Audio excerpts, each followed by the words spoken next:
నమస్తే, welcome to KK news. నేను శ్రీదేవి. ఆయన వైద్య ఆరోగ్య శాఖలో చిరుజ్యోతి అయితేనే దాదాపు 100 కోట్ల రూపాయల వరకు ఆర్జించారు. నెలకు పరిమిత వేతనంతో అది చాలా సాధ్యం అనుకున్నారా? అంటే చిరుజ్యోగిగా ఉంటూ మంత్రికి పిఏగా కూడా పనిచేశారు.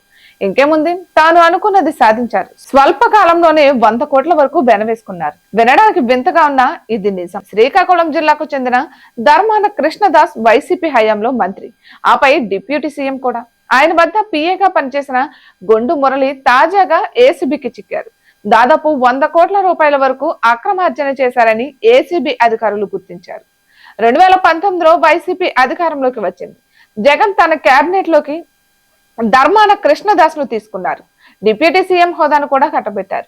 అప్పట్లో ఓ ప్రభుత్వ హాస్పిటల్లో ల్యాబ్ టెక్నీషియన్ గా పనిచేసే మురళిని తన పిఏగా పెట్టుకున్నారు. కానీ గత 5 ఏళ్లుగా మురళి బాగా ఆస్తులు గడించుకున్నట్లు తెలుస్తోంది. దీనిపై తాజాగా ఫిర్యాదులు వెల్లువెత్తడంతో ఏసీబీ అధికారులు దృష్టి సారించారు. ఏకకాలంలో మురళి ఇంటితో పాటు బంధువులు, స్నేహితుల ఇళ్లలో తనిఖీలు చేశారు. దాదాపు 100 కోట్ల వరకు ఆస్తులు బయటపడినట్లు తెలుస్తోంది. వైద్య ఆరోగ్య శాఖలో ఉద్యోగిగా ఉన్న మురళి సొంత గ్రామం జలమూరు మండలం లింగనాయుడుపేట. ప్రస్తుతం కోటబొమ్మాలి మండలం తన అత్తవారి ఇంటి దగ్గర స్థిరపడ్డారు. ప్రస్తుతం సారవకోట మండలం బుడితి సామాజిక హాస్పిటల్లో పనిచేస్తున్నారు. 20 ఎకరాలకు పైగా భూమి, విశాఖ, శ్రీకాకుళంతో సహా పలు ప్రాంతాల్లో ఫ్లాట్లకు సంబంధించిన డాక్యుమెంట్లను ఏసీబీ అధికారులు స్వాధీనం చేసుకున్నారు. కిలో బంగారు ఆభరణాలు, 11 కిలోల వెండి వస్తువులు స్వాధీనం చేసుకున్నట్లు తెలుస్తోంది.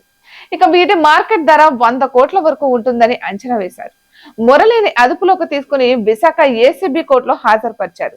ధర్మాన కృష్ణదాస్ పిఏగా చేరక ముందు మురళి సారవకోట మండలం బుడితి సామాజిక హాస్పిటల్లో ల్యాబ్ టెక్నీషియన్ గా విధులు నిర్వహించారు. ఇక గతం నుంచి ఆయనపై అవినీతి ఆరోపణలు ఉన్నాయి. కూటమి అధికారంలోకి వచ్చిన తర్వాత ఆయనపై ఫిర్యాదులు పెరుగుతున్నట్లు తెలుస్తోంది.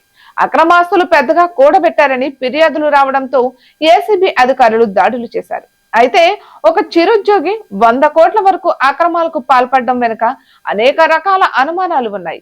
అప్పటి మంత్రికి ఆయన బినామీ అన్నట్లు ఆరోపణలు వస్తున్నాయి. ఇటువంటి మరెన్నో వీడియోస్ కోసం కేకే న్యూస్ తెలుగు ఛానల్ ని సబ్స్క్రైబ్ చేసుకోండి.